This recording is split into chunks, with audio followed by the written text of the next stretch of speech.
that day when we came back, and they normally do a celebration lunch in Ferrari after a race win, was the first day I felt truly like I was in F1.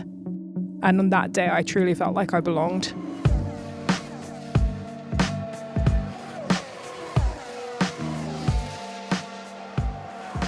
Welcome everybody to Beyond the Grid with me, Tom Clarkson. There are so many different elements that contribute to success in Formula One. Car and driver are of course fundamental, but beyond that, it's about maximising every opportunity, and this week we're going to talk strategy.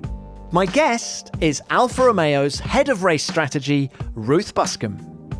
Ruth is brilliant at what she does, and she's also very articulate. She can explain this black art in language that we can understand. And aside from her brilliance on the pit wall, she's also a leading light in Formula One's push for greater diversity. Ruth's worked for 3 teams in her Formula One career, and she's made some inspired strategy calls. For starters, think Malaysia 2015, Sebastian Vettel's first win for Ferrari, when the Scuderia outwitted the mighty Mercedes. Ruth and her team of engineers executed that race perfectly and reaped the rewards. I learnt a lot during this conversation and really enjoyed it. I hope you do as well.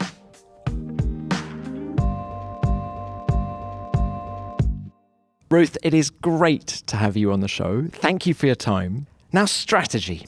Is it a black art? No, it's definitely a science. So strategy is just facilitating the best possible decision making and making those decisions in a timely manner, which normally when you're on TV is before the car gets past the pit lane. So look, how much planning goes into each race? It doesn't all start on Saturday night, does it? No, not at all. So we used to select tyres. So the last couple of seasons have been a little bit different because of COVID. But normally strategy can start up to 13 weeks before a race, where you're selecting the tyres, and then you have to take into consideration where you're going, what the weather might be like, what the extremes of the weather might be like, what performance of your car might be like. Sometimes we have new tyres. We're selecting them around Christmas Day for the season opener that happens in March. So it really does start quite a while before the first race. Do you have any influence with Pirelli about what tyres they take to each race? Do you discuss that with Pirelli? Not actively. There is the Pirelli working group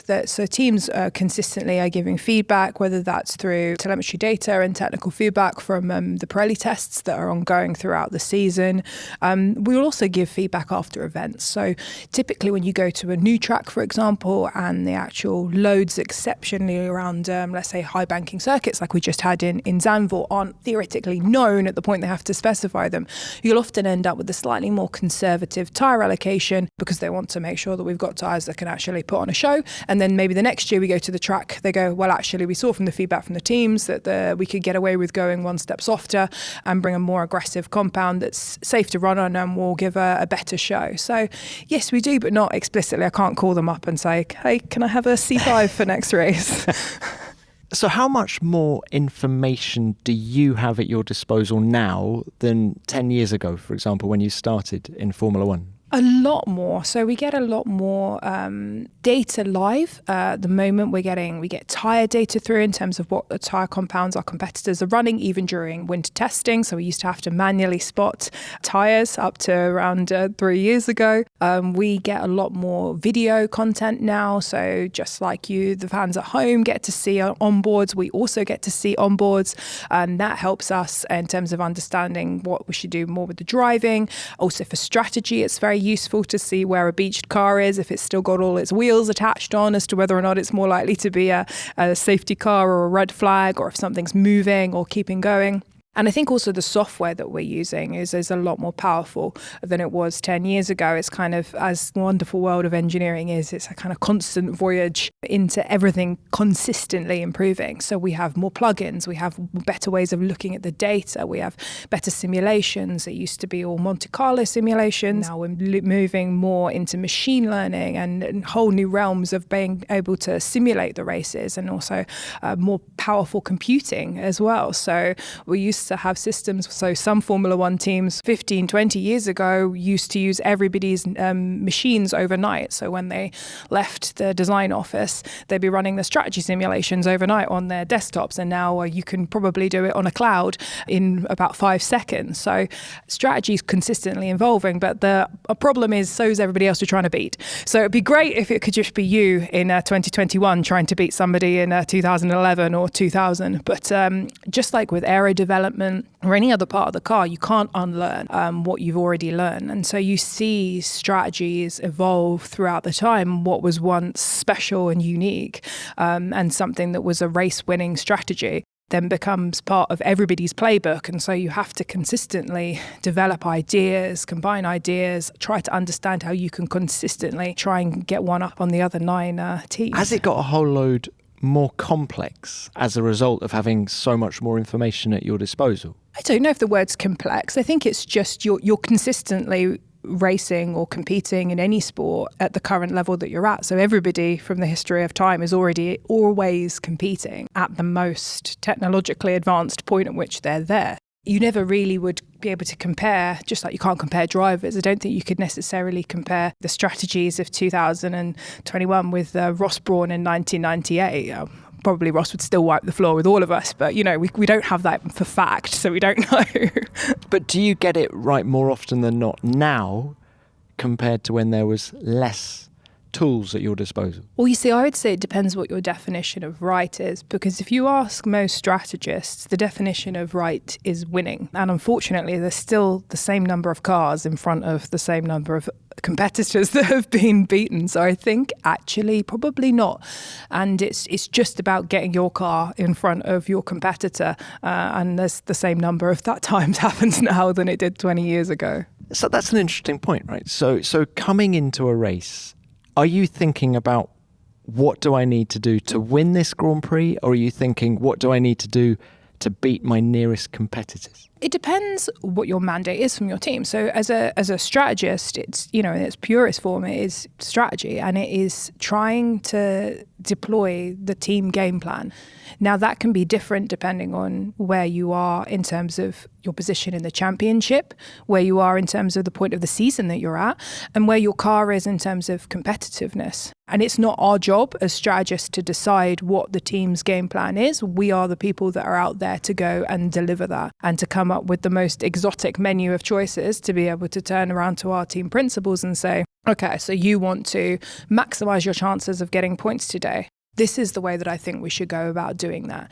Sometimes it might be helping one driver. For example, if you've only got one driver left in contention for the World Championship, it might be a case of optimizing not to gain for one car, but to stop another team. One of the great things about strategy is there isn't really one way of quote unquote winning, although obviously winning races would be great. The reason why we all stay for years and years, just like everybody else in Formula One, is that there's a lot of satisfaction in doing a great job, regardless of what the finishing position is.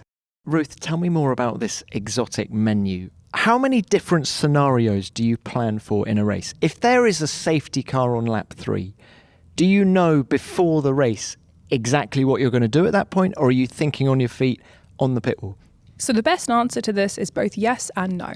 As part of your job in strategy, it's to say, what do I do if everything is basically similar to the way it is at the start of the race? So if I've made a, let's say, average start, it's not suddenly started to rain, the weather is about the same conditions that I was expecting, and nothing's gone dramatically wrong or right in the first 2 laps of the race, then chances are you're going to be very close to your pre-race plan, which will have already been discussed and decided. So you go, okay, so from what we already knew going into the race, our expected pace, position, tyre performance, on average, it's better for us to stay out or pit. Now, if something, let's say, very dramatically different has happened, so for example, if 2 championship competitors have collided and taken each other out, that might actually fundamentally change the shape of the race for us, because it might be that and now we're no longer going to be lapped. And actually that suddenly throws all of our scenarios into a different situation. And from a scenario that we couldn't gain advantage of because maybe we'd hit blue flags and lose 12 seconds of race time doesn't exist anymore because those 2 cars that were the problem in the plan pre-race have suddenly gone. Might be that you yourself have got damage in a lap one safety car. So if you're the cause of the safety car, you can't tend to gain from it as well. So you really have to combine preparation with reaction. And that's where the best strategies come from, is preparing for a series of decision making and then descending your way through the decision making process. So you're not calculating things live, you're observing and reacting using all the preparation you did the night before. So let's talk about Portugal last year. Kimi makes that amazing start. I think he Only gained car on the soft, just remember that. Yeah. Were you there sort of ripping up bits of paper on the pit wall going, hang on a minute, we're doing plan A, B, C, D? Or even when it's going really well like that, do you know what you're going to do? Well, yeah, because that was the only reason we started on the soft. So you were kind of expecting it, were you? I think the exact amount of success was not in my original simulations. But I think, when you start in a position like that around a track, there was a new news track, or relatively new in terms of to the people of Formula One in those cars. Every strategist's wildest dream, because especially if you are not starting from the front in the quickest car, all of these unknowns are opportunities.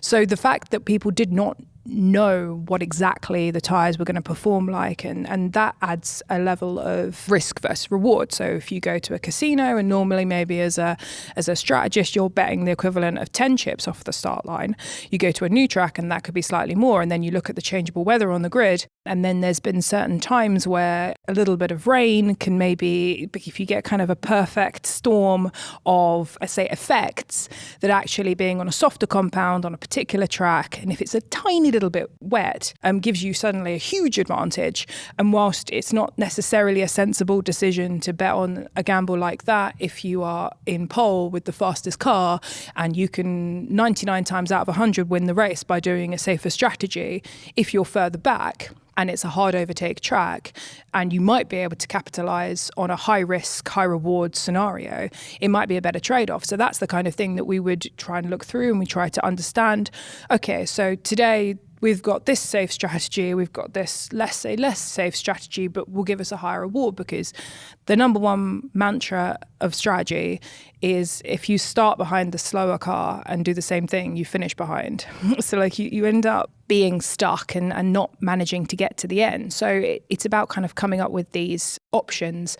And then if everyone's on board and if they want to gamble, there's times when, it's not worth it, and you can seize things that are like a high risk, but are not necessarily a great return for that risk factor. I mean, we went to Monza, which was the second sprint qualifying. And the difference between the two sprint qualifyings in doing the start on soft gamble, theoretically, was massively different.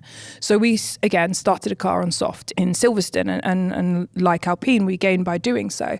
But there's several characteristics that made what looked like the same characteristic similar, but it isn't, because Silverstone is a much more difficult overtake. We had the C3 in Silverstone, we had the C4 in Monza. In terms of the way that the run down to turn one, the actual gain you can get off the start line by taking a higher grip tyre is different. So it's about trying to do our best job to calculate what's the potential upside and also what's the potential downside.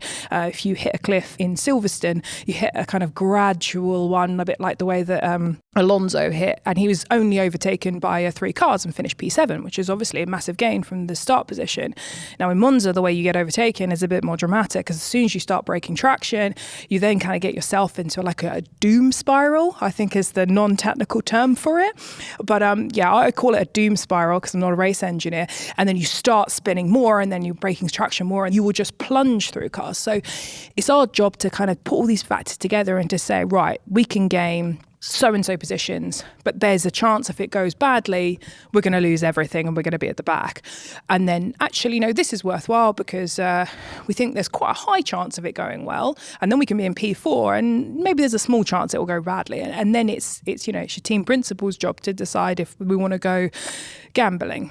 I was going to say, who makes that final call? Is it the team principal, or is it you as the chief strategist? Is what you say goes? No, because it's not our jobs pre-race to make decisions about how much of somebody else's money you want to bet. It's a bit like being in, if you manage somebody else's investment portfolio. Ultimately, the stocks that you choose to pick are the banker's decision. But the approach that you say, right, you talk to the person that's portfolio it is, you say, okay, so how do you want me to manage your portfolio? Do you want me to go for this high risk, high reward, but then there's a chance I'm going to lose all your money? Or would you prefer me to approach, like when I go off to the stock market in a more conservative way, and I can pretty much guarantee you a 2 to 5% return on your investment over the next 6 months.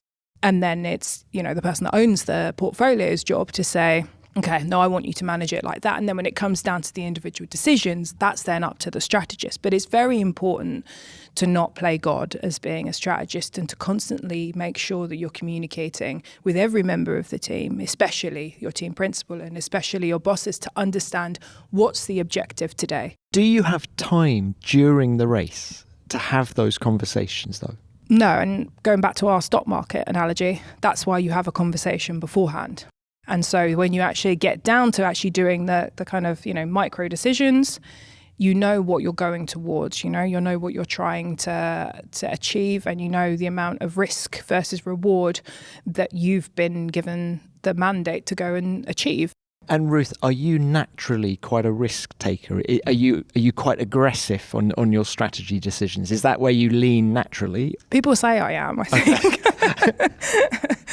Yeah, I think most strategists would like to see themselves in that way, because I think it's the way that you gain positions is by doing something that somebody else doesn't. I think it's like asking a driver, would you like to be world champion? Do you think you're the best at overtaking? They're all going to say yes. So I think most strategists would love to be the ones that are doing the aggressive moves, and it's always easier to be on the offense than the defensive strategy when you've got a position in the championship and you just need to hold it and all you can do is lose is a lot less fun than kind of giving it hell and being the kind of classic underdog in a race. Here's a strategy for those of you looking to hone a new skill and add learning a new language to your repertoire. Want to tackle Turkish, be fluent in French, or even have a spin at learning Spanish? Just use Babbel. It couldn't be simpler. Babbel has 14 different languages to choose from, and their 15-minute lessons make it the perfect way to learn a new language in a fun and engaging way. The courses are designed with practical real-world conversations in mind. Many other language apps use AI for their lesson plans, but Babbel's lessons were created by more than 100 language experts, and that human touch makes all the difference. I honestly find that approach much easier to digest than focusing on stilted phrases from a book. It certainly served me well in Sochi last weekend. And the best part for me is that Babbel is available as an app or online, which is perfect if you find yourself trying to squeeze a lesson in on the go, because it allows you to learn at your own pace. And I definitely recommend checking out their new learning podcast to give you that extra little boost too. Now, right now, Babbel is offering our listeners 6 months free with a purchase of a 6-month subscription with the promo code GRID. Go to uk.babbel.com/play and use the promo code GRID for an extra 6 months free. That's uk.babbel, babbel.com/play, promo code GRID. Now, Ruth, you mentioned drivers. Do you tailor strategies to particular drivers, or in your calculations are all drivers deemed equal? You have to tailor them to the drivers, because that's one of the beautiful, wonderful things about our sport, and the thing that makes it a lot more interesting than I think many other kind of pure engineering equations is that you've got a human being in the car, and there's so much to that, whether that's making sure that you can communicate in a way that works best with the driver. So the way that you speak, how long you speak for, how much detail you give. If you're talking to Charles Leclerc in his first year or Kimi Raikkonen after 20, you're going to be speaking to them differently because they want to know a different amount of information and they have a different level of experience. And then if you are driving with a driver that's got a particular aptitude for certain, let's say, characteristics of racing. So some drivers that I've worked with have been spectacular at just absorbing information and just keeping a million plans in their heads. Vettel is this chap. So you can tell him 17 things and he'll remember all of them, and which is a strategist's dream. So you would obviously want to communicate to somebody like that differently than the majority of other drivers that would like to just get on with the driving and don't have the capacity to remember absolutely everything. That is fascinating. So Sebastian just gets it. Yeah, I think he'd probably be a very good engineer. Don't want to suggest that too much because it'd take my job. What about the other drivers you've worked with? So you mentioned Kimi, all that experience. How much info does he need? I think generally the drivers with more experience, they're kind of comfortable having more information given to them throughout the race. Maybe, for example, they don't need it repeated as much, or they don't want it repeated as much. You know, for me, myself as an engineer, I like to go over everything many times because I just find that I assimilate information better by doing that. So I like to have stuff committed to memory and not have the information given to me live. And I think it's very similar with different characters, the way that different people like to approach a task is different, and that's one of the great things about drivers is not only do they communicate differently, but they've all got different strengths and weaknesses. You know, you've got drivers that are very good at defending positions, you've got drivers that are exceptional at overtaking at the end, you've got drivers that are brilliant at looking after their front left tyre, Perez, you've got drivers that are very good in wet or changeable conditions and that will generally find lines that other drivers won't necessarily find, so you'll be wanting to look at their onboards, Max. So well, Ruth, this is really interesting. Your knowledge of the other drivers, is that part of your job, knowing the strengths and weaknesses of the other drivers and what you can then take advantage of? Oh, absolutely. And you end up kind of driving against them for, certainly if you do a whole season racing against particular drivers, you really do understand what you can do to put them under pressure, potentially to make them make mistakes or not. And certainly, yeah, for example, like racing against particular drivers, you start to understand not just driving, that may be a thing, but how do they take blue flags, what are they like at the pit entry and exit. Hamilton, for example, as well as being 7-time world champion, there's nobody that can do a pit entry like him for the last 15 years. And then you've got other drivers that you think would be amazing and they can't take a blue flag for love nor money. And so maybe they aren't used to racing round in blue flags. But then when you come to the day that you're racing against them, actually understanding, okay, so this guy's quicker than me, but if I take this strategy and I extend, then if he tries to undercut me and I push him into doing that strategy, I know he's going to lose on average 0.3 more than me per blue flag. So because this is a short track and he's going to take 7 of them, that might just be enough. That means that I can overcut him, for example, whereas I wouldn't dare do that with someone like Marcus Ericsson, who's absolutely amazing at taking them. So it's things like that you really want to art of war, know your enemy, although they are all nice guys. Talking of the enemy, Ruth, talking of the enemy, do you try and get to know your rival strategists? James Vowles at Mercedes, Hannah Schmitz at Red Bull. Do you know them and try and understand how they approach the job? Yeah, they're all really nice people, which is... Are they mates? Yes, yeah, okay. yeah. No, I think we've got to kind of... I guess it's a little bit like, in most things, whether it's media or being a team principal or a driver or a strategist, kind of you'll know each other's worlds better than anybody else. And certainly, if you've had a very good day or a very bad day, maybe they're the only ones else in the world that actually truly understand that. I mean, Randy, who's a great guy, one of my good friends last week, tweeted something beautiful after his race win about the fact that he was contacted by every single team in the paddock. And that's Randy at McLaren. Randy C. McLaren. And that's what makes a great sport. I was raised to, shake the opposition's hand and say good game when they've done a better job than you and when you've been outraised. And I think that's the element of sport and that's what it should be. I mean, now it'd be a fist pump or an air pump, but same premise applies. Can we talk about some of the strategies that you're particularly proud of? First one I want to ask you about is Malaysia 2015. Sebastian Vettel's first win for Ferrari. Sebastian Vettel, swerving, weaving, dancing to the checkered flag. He wins as a Ferrari driver for the first time in Formula One.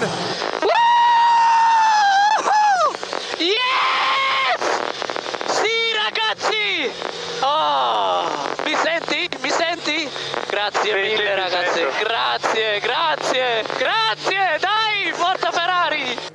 Can you just talk us through how that came about and what it meant to you after the race? So this was kind of a transition of heads of strategy at Ferrari. So we'd lost one head of strategy, and then there was a new head of strategy that was arriving for race 3. So it was a kind of a transitional period where all the kind of B team were effectively left holding the strategy baby for a couple of races until the new head of strategy was going there. So there was a lot of hunger. And Ruth, how long had you been in Formula One at this point? So this was my 4th season in Formula One. I'd started at the 2012 season, but I was still factory-based. So I was working in the factory, and there was just a brilliant group of engineers that were working in Maranello in the factory at that point. And it was a brief moment where actually there was a lot more responsibility that fell on people that had a lot of passion, were very smart and dedicated, and maybe necessarily didn't quite get that opportunity to shine. And I think that's what made that day very special, was that we were able to work together to come up with a strategy, even after some pretty intense quizzing by Aravabeni, who's still the scariest man I've ever had a conversation with. I'm with you on that. It's like, are you sure? And I was like, yeah, it's fine. And I remember turning around to the guys in the room and being like, don't worry, guys, there's never been like an early safety car in Malaysia, but we just need to pretend, we just need to be confident, okay? We've done the work, we know the numbers, there's not going to be a safety car anyway. We've got to hold face, guys. And then even Seb questioned it. He was like, are you sure? And I was like, yes, I am. Like, deep voice, I'm very sure. And we were sure with the numbers, but it's still intimidating to be questioned. And then of course the safety car came out, and I was kind of immediately, my first thought was, oh God, like no, I've like manifested this safety car into being by saying there's not going to be a safety car. We're really confident in our numbers. We definitely know what we need to do. Then we did it, and we stayed out, and we did a 2-stop, and we were right. And it was a 2-stop, and we on that day beat the mighty Mercedes, which was a huge feat, and we knew from that day it would not be a winless season, which in Maranello is a big important thing. And I think that day when we came back, and they normally do a celebration lunch in Ferrari after a race win, was the first day I felt truly like I was in F1, despite having been in there for 4 years, because being a British woman in Ferrari, maybe you don't always feel 100% like you really belong there. And on that day, I truly felt like I belonged. And what did the guys in the team say to you after the race? I'm not sure you can say this in the podcast, but there's a lot of congratulatory terms. And it wasn't great. Just me. It was all of us. And I think that's what made it such a special day, was that it was kind of putting the numbers and then seeing them manifest in real life. And still my only race win.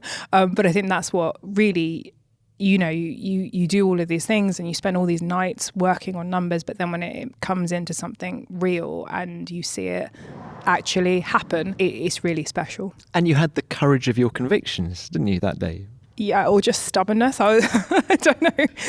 I think we all did, yeah. Did Maurizio Arrivabene give you a well done?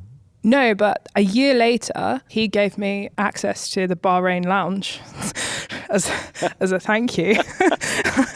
Now, look, you've hit on something there, because I did want to ask you about life at Ferrari.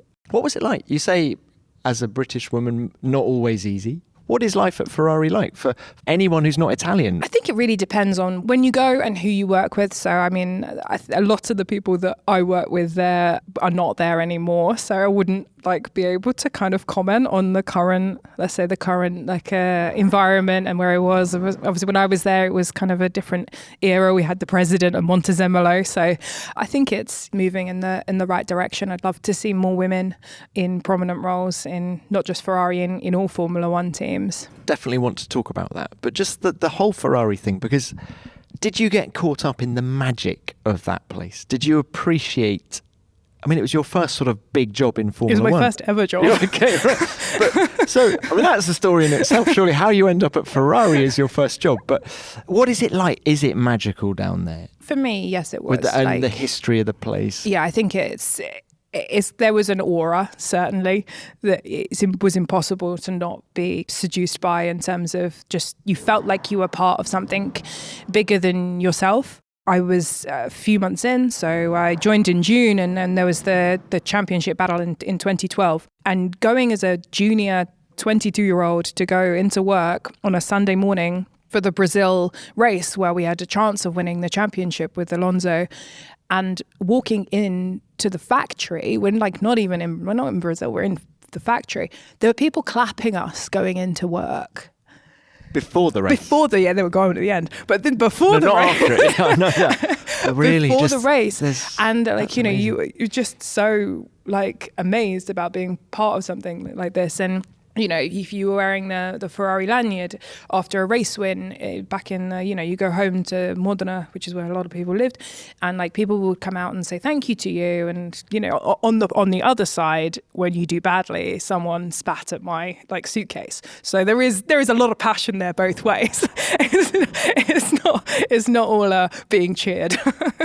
Well, look, before we move on to other things you've achieved in your Formula One career, how did you end up getting that first job at Ferrari of all places? So I was a very single-minded child. I just wanted to work in Formula One. Thankfully, I had the internet, so I did some incredibly cool research on various technical directors of the Ruth, day. where did that passion come from for F1? From my dad. So my dad loves watching Formula One. He was a McLaren fan, so when I did get a job in Ferrari, he couldn't really look at me for a while, but we're over that now, so that's fine.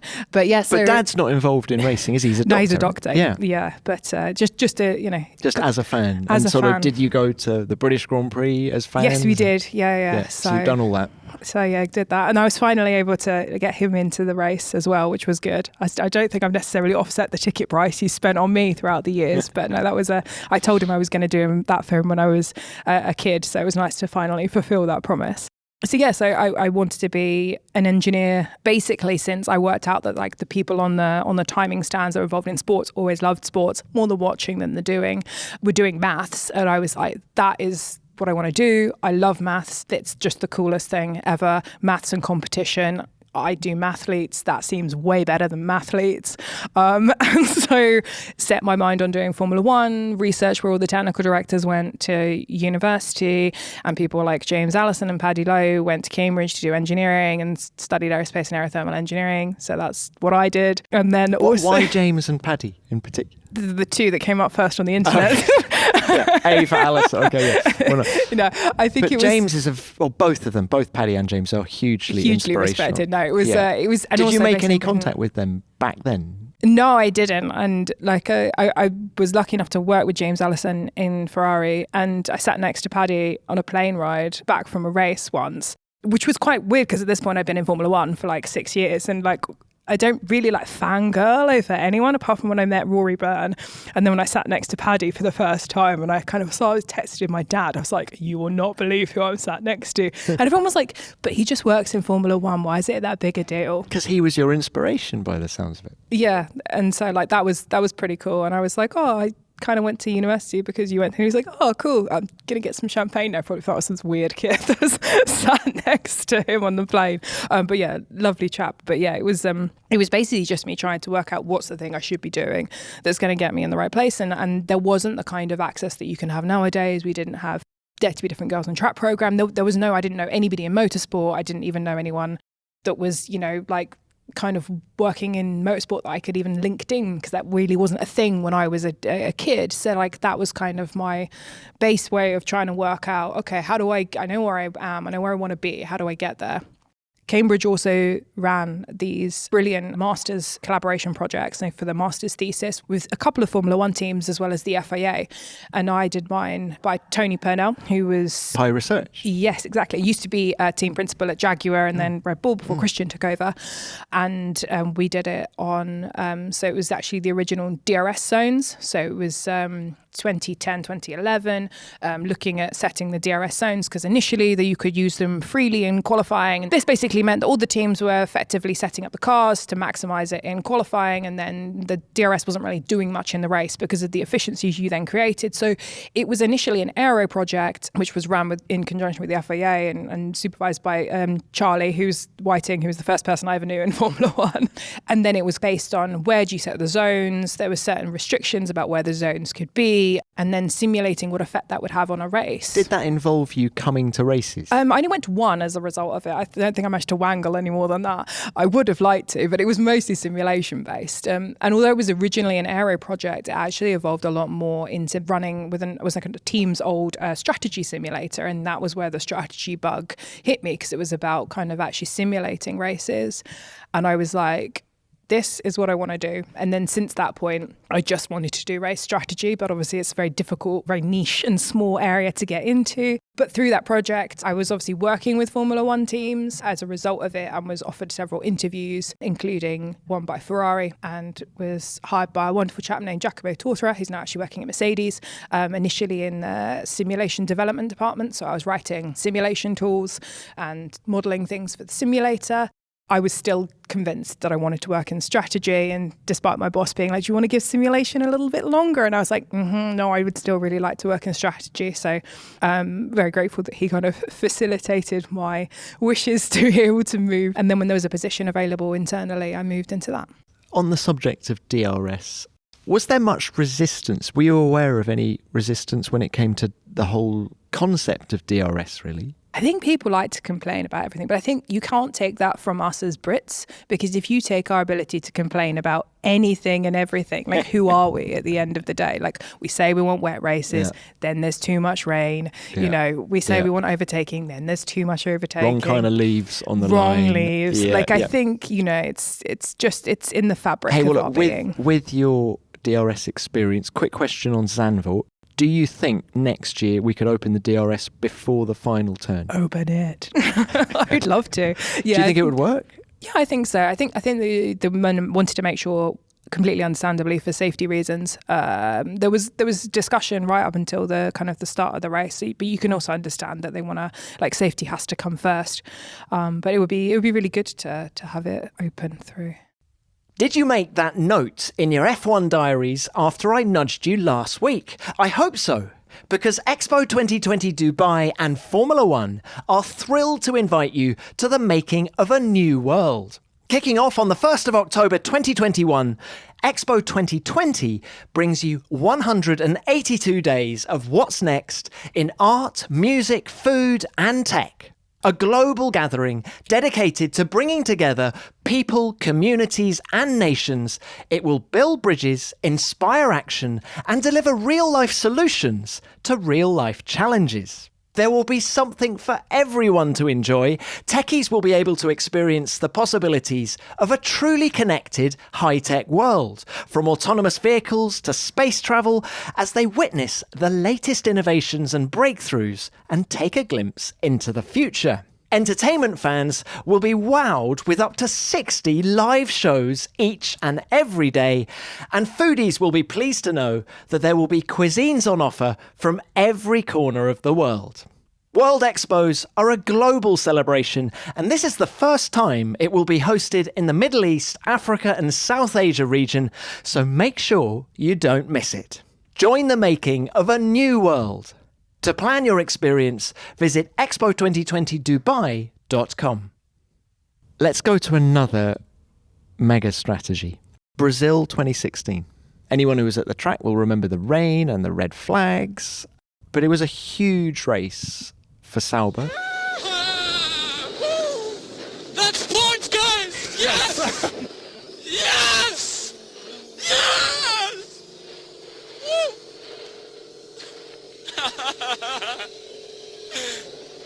Mega drive, Philip. Good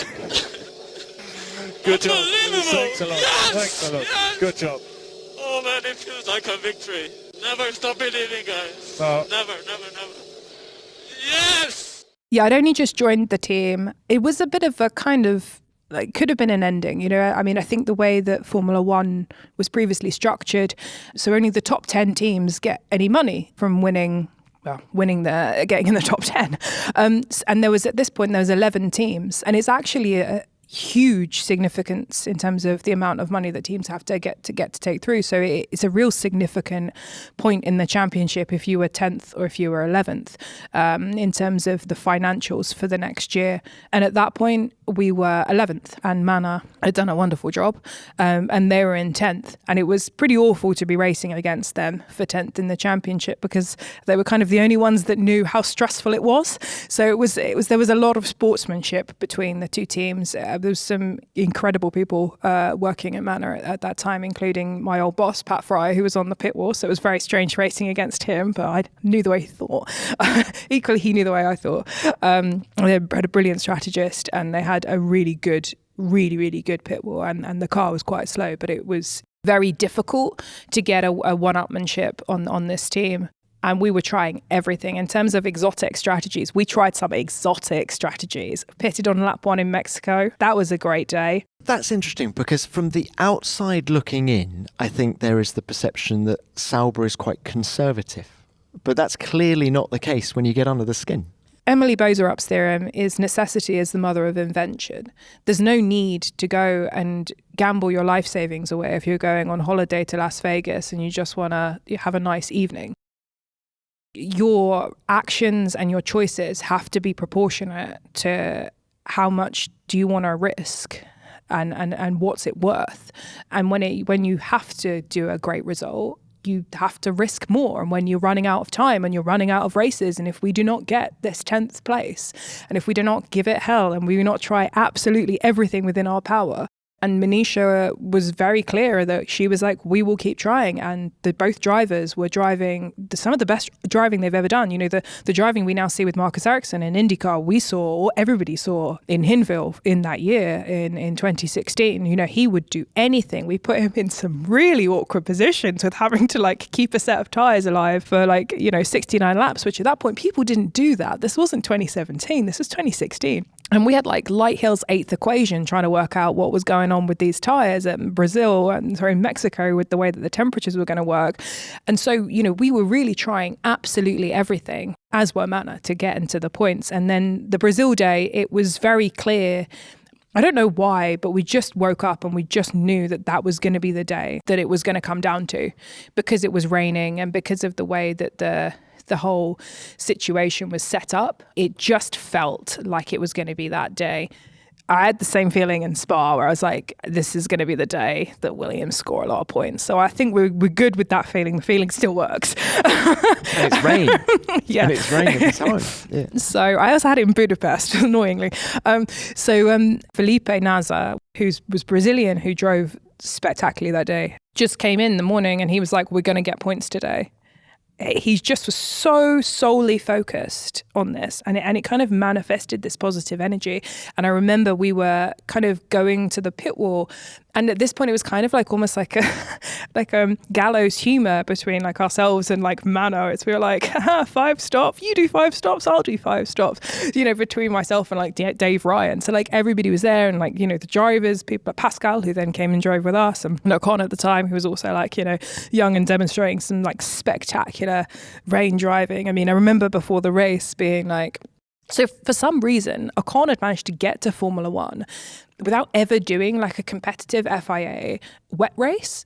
And so he just kind of always done all of his points finishes in dry racing. So I was like, guys, I found this fact out about Ocon. Like, he's going to be terrible because he's not done any wet race. He was amazing. So much you never believe in statistics. So that bit of positivity didn't work. But I love that detail, by the way, that you went into about yeah, Ocon. know your enemy, yes. Or don't, as it turns out. Not always correct. And I think like that race, you know, Grosjean went off on the laps to grid.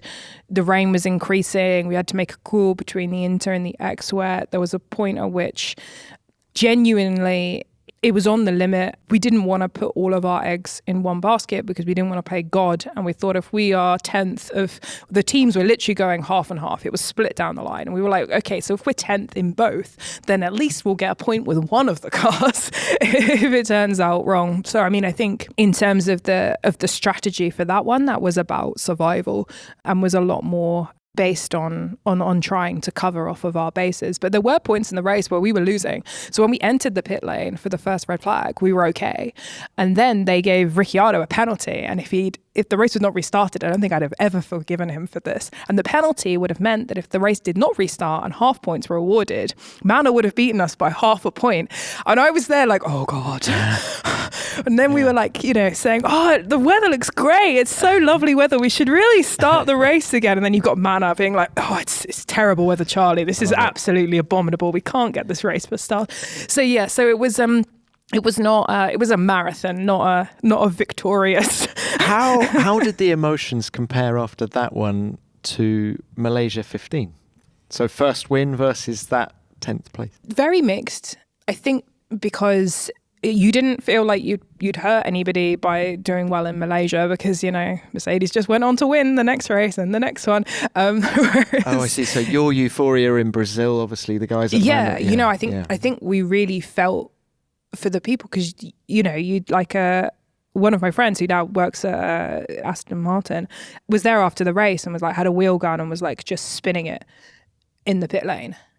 And I remember that feeling of like, oh God, we've just taken it from them. And I think that's something that I hope never happens again in the future of Formula One, and we create a sustainable sport that all the teams that are in the sport are all able to kind of keep continuing no matter what the kind of results are, and that we can all support each other through kind of, financial woes, let's say, especially given the kind of the situation. And I'm very happy that there's never been a team that's left the sport since then. And maybe that wasn't all of it. Maybe it wasn't all of that, but it didn't feel great. There is one thing you said in your description of that race about going in, you just knew you were going to have a good race that day. NASA came in and said, yeah, we're going to score points today. How much do you rely on gut instinct? I don't know if it's necessarily gut instinct or just sports psychology. I'm really interested in sports psychology. I've read a lot of books about it. And I think just like with a driver, you're going to drive an awful race if you sit on the front of the grid and you're like, I'm going to lose this pole.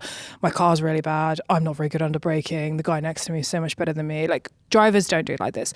If you're like about to play the tennis final, you don't think you're going to like drop all of your sets and lose. And I think it's the same thing for what we do. You have to be positive and you have to be believing in yourself, and you have to be focused on your decision making rather than being worried about it, because otherwise you'll spend so much time panicking you would actually do the job. So I think there's a lot in not only the psychology of the way that you communicate to the people around you, but also the way that you communicate to yourself in order to keep calm under pressure and to not waste time and emotional capacity worrying, and try and be as positive as you can be before the race, during the race.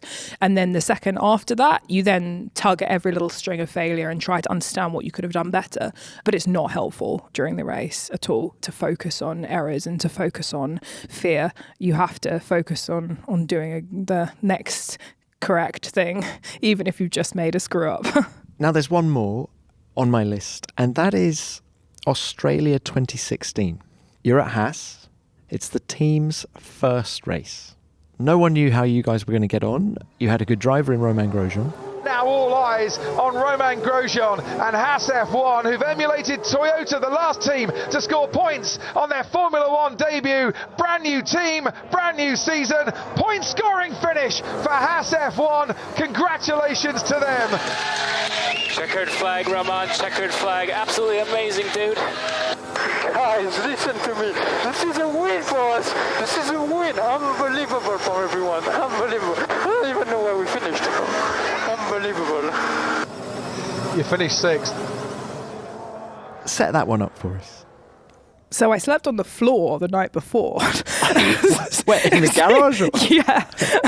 So yeah. Actually, can we wind it further back, Ruth? What made you leave Ferrari to go to Haas? Were you quite excited by the whole idea of a startup team? I wanted to be trackside and I wanted to grow. And when Inaki Ueda joined, he made it very clear that opportunity wouldn't be available at Ferrari. And thankfully, there was like a kind of a collaboration between Ferrari and Haas. And James Allison mentioned my name to Gunther And it was a really great opportunity for me to be able to actually get trackside and be ahead of strategy rather than be a kind of back in the factory. Although I was the only person in strategy, so I just had to manage myself, but I am difficult to manage.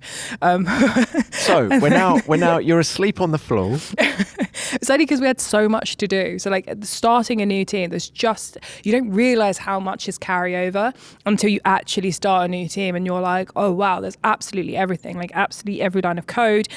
Every single thing there was people joining all the time. So there was like certain jobs that we had to do. Like I had to do the wheel tracking as well, which I did an appalling job of in terms of all the mileage and the TPMS sensors as well. There was just so much work to do in terms of getting everything set up and then actually trying to understand the strategy. And also like it was my first ever race trackside. So I had a real, like, I don't think that deep end, I think ocean is the word for it. So it was kind of, small new team, all on my own doing strategy, new software, trying to get everything set up and going. And it just took some time to do.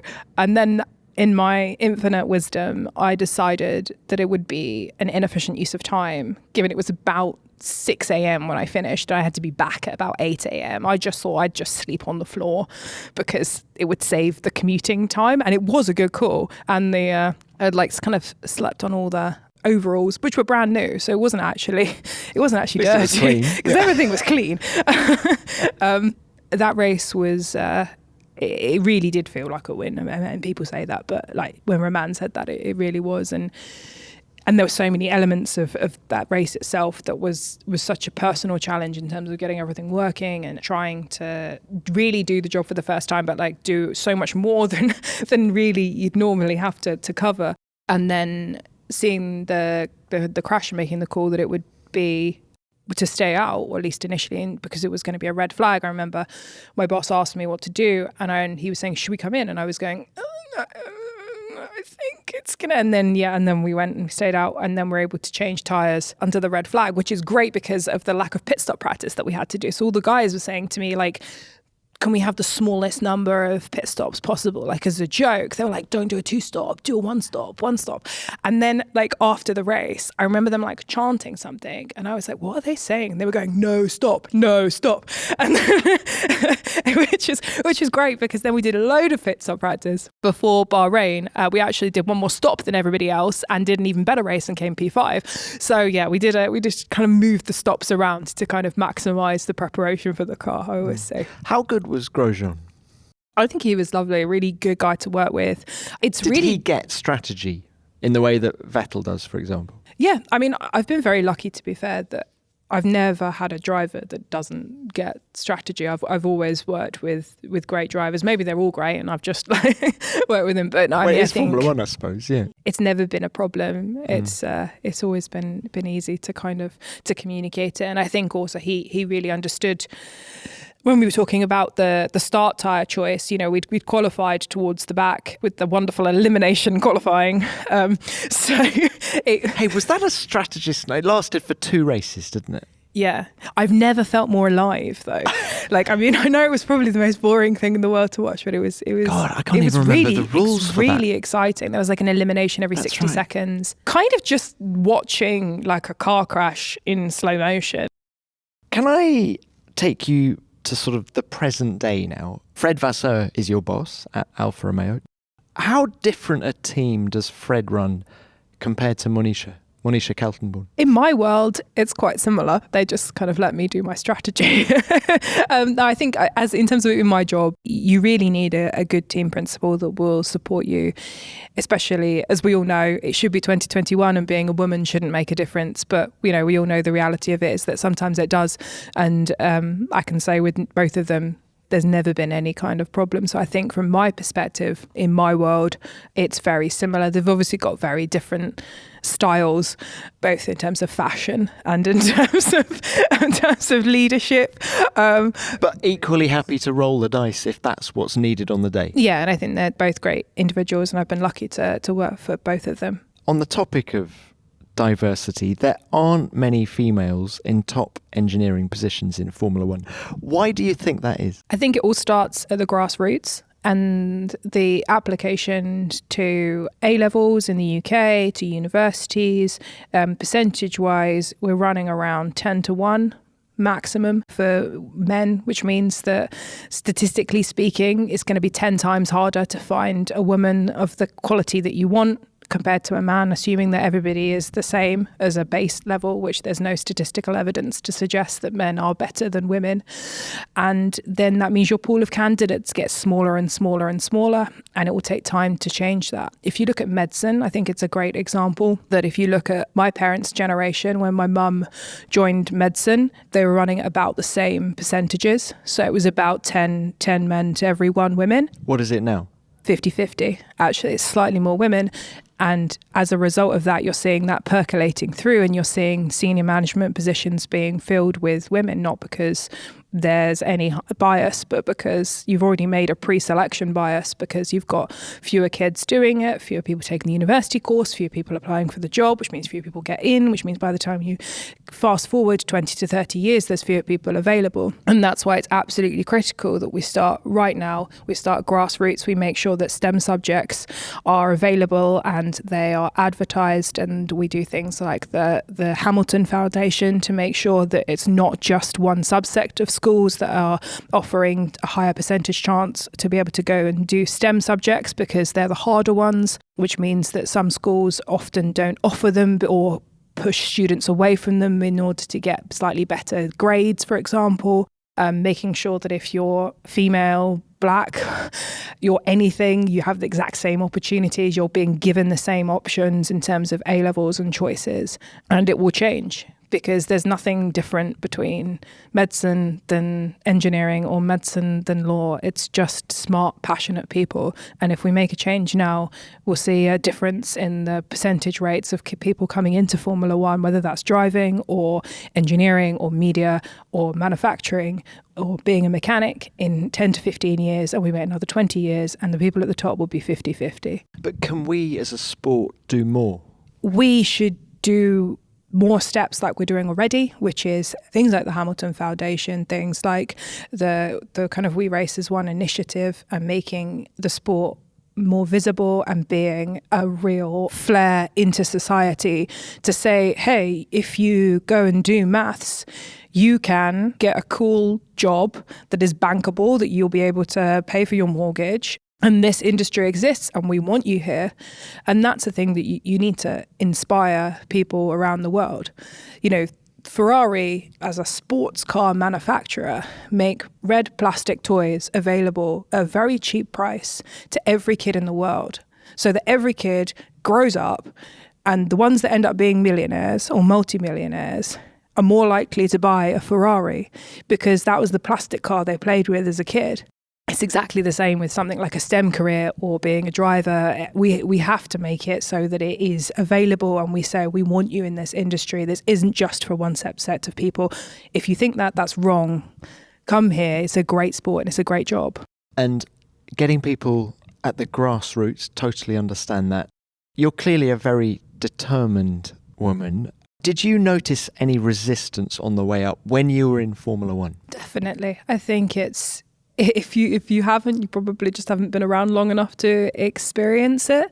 I think probably going into like the detail of it is not helpful or constructive moving forward. But it does exist in Formula One still. Yeah, of course. I think that's why, you know, if it didn't exist, we wouldn't have the need to do the things that we do right now in terms of really trying to make a platform. We've seen even very recently horrific racial tweets, you know, a couple of months ago. I think it would be, you know, naive to not say that these things still exist, that there are biases and that there are people judged and held to a different standard. You know, we saw a couple of years ago when Susie ran in an FP1, people judging her to a different standard than any other junior driver running in an FP1, people using different kinds of language when they talk about female team principals versus male team principals, questions about babies rather than questions about Formula One cars. You know, nobody's ever asked Toto how he handles his work-life balance after a newborn child, but that's a perfectly acceptable question to ask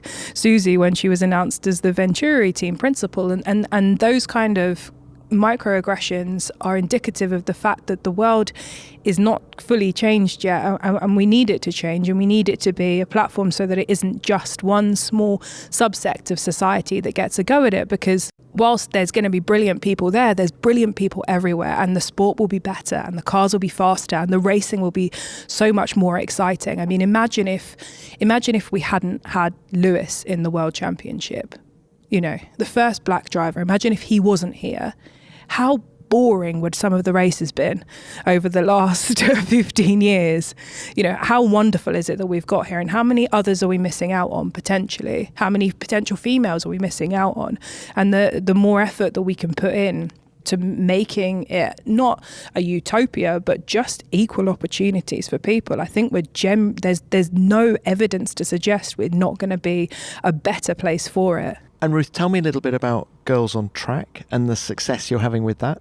Girls on Track, which was born out of the Dare to Be Different initiative that was set up by Susie Wolff, is a way in which women that are working in motorsport, so all forms of motorsport, including F1, can provide practical advice in terms of what you should be doing in terms of school subjects, what maybe in terms of internships, networking as well. So there's lots of girls that are part of this initiative that have gone on to work in both Formula One teams and get internships in various forms of motorsport, and it really is brilliant. And in fact, just a couple of weeks ago, a girl, Holly, who I met in Silverstone, she's just started at Williams.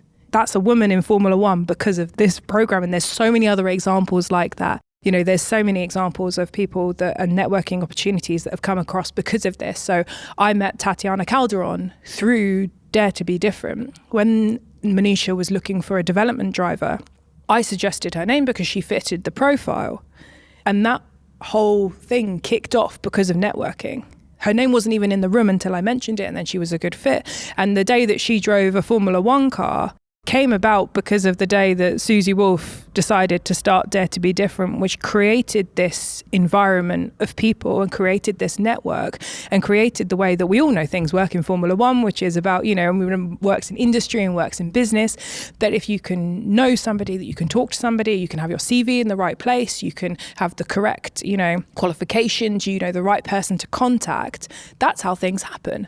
And really creating a very, very specific and targeted thing for a very specific and targeted problem, which is if you are a 16-year-old girl and you don't know what you should really do, if you were me 15 years ago, actually, rather than having to Google Paddy Lowe on the internet or Bing, I don't know what it was. Ruth, it is phenomenal to think what you had to do back then. You know, you can just go and get the answer and then maybe give a slightly less pathetic answer in an interview 15 years later. And Ruth, do you go into schools and talk to girls about it? Yeah, I mean, less so now because of the kind of COVID restrictions. But yeah, there's been lots of events. At the NEC, we've got a stand that is there every year where we've got to meet people. I've met some fantastic people through that. There's online kind of communications in terms of just ping-ponging of emails. There's girls we've got to come to Grand Prix events, various different things set up for 2022. So if you do go onto the website on the Girls on Track, you can see everything that's planned for the coming year. And it really is just keeps growing and growing every year. Obviously now it's incorporated within the FIA, and it really is. If you are a girl and you are interested in Formula One and you think this place isn't for me, it is. Go on the website and you'll find exactly all the information you need to know. Ruth, that's a very inspiring chat you've just given. So hopefully lots of girls listening to this will go onto the website. But can I just bring it back on track? If there's one thing that you could change in Formula One in order to make the races more strategically interesting, what would that be? I mean, are we talking about a return to refueling or shorter pit lanes? Or is there anything, I mean, two bad ideas probably, but is there anything that could make it more strategically interesting? Or are you going to tell me it's fascinating anyway? Well, it is fascinating anyway. I think most people have got their own wonderful ideas of ways in which we can increase the number of pit stops without putting anything under in terms of safety concerns. I think that's generally what we want to do in terms of having more pit stop opportunities. You know, generally when something's a 2/1 stop or a 3/2 stop, it's more exciting. So that goes hand in hand with obviously the 2022 tyres. So we need to see what happens with those. refueling is actually very boring for strategy because then all of the action happens in the pits. And now with all of our wonderful onboard cameras, we don't really want that anymore. Right, you want back in your box, Tom. Yeah, sorry, mate. Yes, there's a very strong correlation with the number of overtakes and the lack of refueling. But also, I don't really want to have to wear a fireproof suit. So. I can understand that. Well, Ruth, it's been wonderful to chat. Final question from me is, once a strategist, always a strategist, or is there another engineering type job within Formula One that you're interested in? I don't know. Do you want to ask Ross Brawn that question? Yeah. No, I think there's the whole world of strategy, isn't it? So I think there's a lot of opportunity in Formula One. But for right now, I'm still very interested in pit stops and undercuts. Well, Ruth, thank you very much for your time. It's been great to chat. Thank you.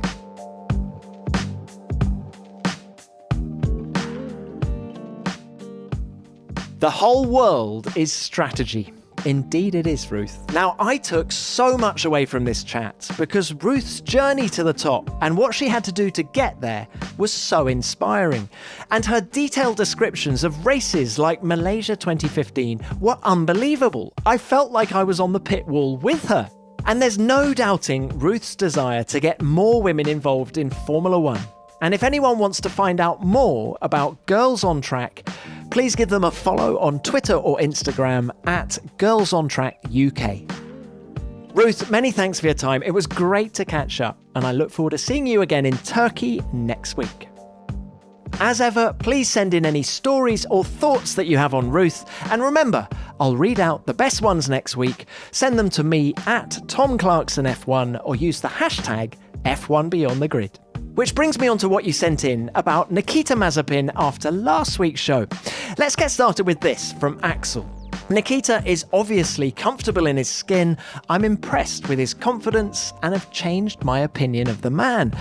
Well, thanks, Axel, and appreciate you getting in touch. Now let's go next to Cristobal Green. Great podcast. I was impressed with Nikita and his focus and clarity. He seems a really tough cookie. I hope he has a strong end to the season. Cristobal, it would be great to see Nikita and Haas end the year strongly, but I think it's going to be hard for them given the limited development that they've done on the car this year. And how about this from MVAMV? Now that's a great Twitter handle, who said this. It's incredible how a good interview can change perceptions about an individual. Your interview with Nikita certainly changed my perception towards him, and I'm convinced that he's far better than what I thought of him. Well, thank you, MVAMV. Great to hear from you, and thank you for getting in touch. And let's end with this from Tim. I was in two minds about listening to this podcast, he says, but I'm glad I did. It's clear Nikita comes from a very different background to most people, and I was unconvinced with his answers to the social media post last December. And have I changed my opinion of him? No, but it's still good to learn more. Well, that's our goal with every Beyond the Grid, Tim, and thank you to you for getting in touch. Well, that's it for another week. I hope you enjoyed hearing from Ruth Buscombe, and don't forget to send in your thoughts and stories on her. I'll be back next week with another great guest from the world of Formula One. So see you then. Beyond the Grid is produced by F1 in association with Audio Boom. Until next time, keep it flat out.